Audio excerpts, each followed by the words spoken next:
Hello, good afternoon my friend. Itong pangalawang video ko my friend. Paano lumalaban sa malalang ulcer sa araw-araw.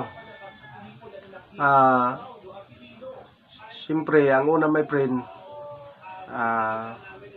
mag-pray ka sa Panginoon na sana bigyan ka pa ng pangalawang buhay.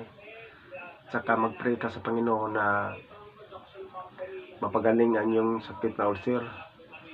At pangalawa, siyempre yung bisyo, paninigarilyo at saka minom ng alak, yan ang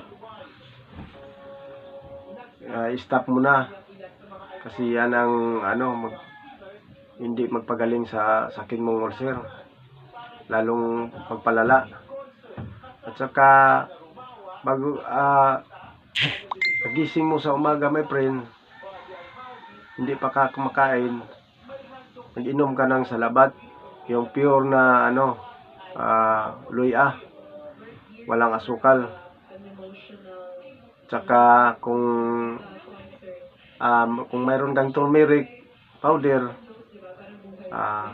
pwede yung inumin, walang asukal.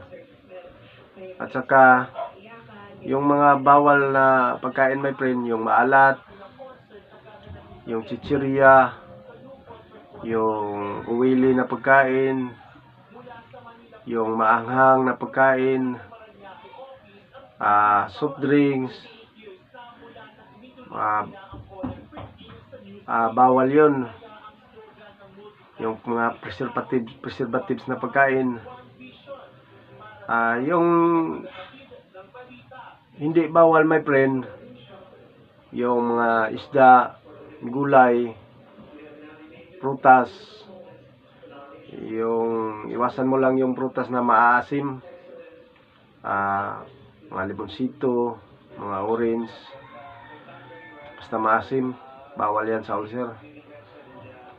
Sundin nyo lang my friend yung mga payo, mga sinasabi ko.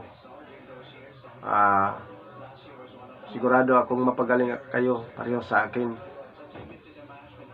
Wag lang kayong mawawalan ng pag-asa, mapagaling din kayo. Basta sundin nyo lang ang tinuturo ko, yung mga ginagawa ko.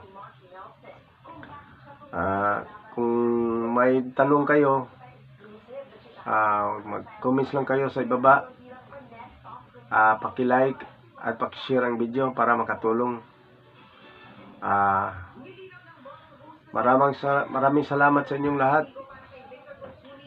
Sana mapagaling din ang inyong mga sakit na ulcer. Maraming salamat po.